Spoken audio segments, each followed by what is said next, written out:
સ્વજનો અને મિત્રો. આપણે અનેક પ્રકારના સર્ટિફિકેટ્સ આપણી લાયકાત બતાવવા માટે લઈને ફરતા હોઈએ છીએ, પણ આપણું સાચું કેરેક્ટર સર્ટિફિકેટ આપણી ભાષા છે.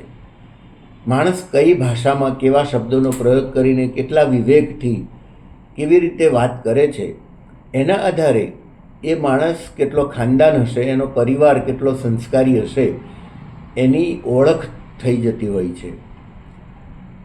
આપણે ત્યાં એમ કહેવાતું કે કાણાને કાણો નવ કહીએ. કોઈ માણસને આંખની તકલીફ હોય, ખોડ ખાંપણ હોય, તો કાણાને કાણો નવ કહીએ, હળવે રહીને પૂછીએ, સિદ્ધ ગુમાવ્યા નેણ. આપણે એને શાંતિથી અને વિવેકસભર શૈલીમાં પૂછી શકીએ કે તમારી આંખો કઈ રીતે તમે ખોઈ હતી, પણ એને કાણીઓ કહીને અપમાનજનક ભાષામાં વાત કરીએ તો એમાં આપણી તોછડાઈ અને આપણું છીછરાપણું દેખાય.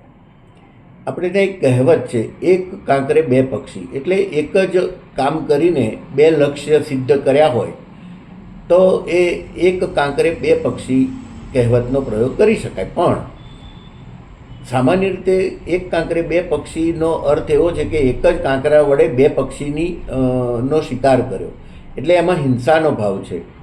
હવે જે ધાર્મિક વૃત્તિના લોકો હોય, ખાસ કરીને જૈનો, અમે લોકો એક કાંકરે બે પક્ષી ન કહીએ, અમે એક પંથ દો કાજ કહીએ. અર્થ લગભગ સરખો છે કે એક જ રસ્તે ગયા અને બે પરિણામ પ્રાપ્ત કર્યા.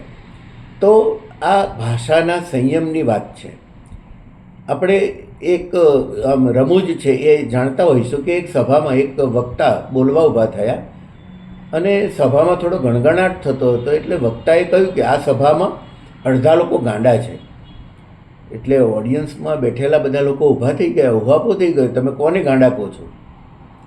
પણ વક્તા હોશિયાર હતો અને ભાષાનો જાણકાર હતો, એટલે એણે કહ્યું કે નહીં, આપ શાંતિથી બેસો, આ સભામાં અડધા ડાહ્યા લોકો પણ છે. હવે જુઓ, બધા લોકો પોતાને ડાહ્યો સમજતા હતા અથવા ડાહ્યો પુરવાર કરવા માગતા હતા, એટલે બધા શાંત થઈને બેસી ગયા. તો ભાષા આવું કામ કરતી હોય છે.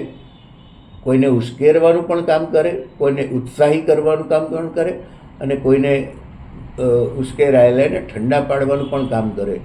ક્યારેક કોઈ બહુ વ્યથિત વ્યક્તિ હોય અને આપણે ખાલી એના ખભે હાથ મૂકીને કહીએ, હું તારી સાથે છું, ચિંતા ન કર, મને ગમે ત્યારે પણ તારી સાથે બોલાવી શકીશ, તો આ શબ્દો બહુ અઘરા ઘા ઉપર મલમ જેવા લાગતા હોય છે.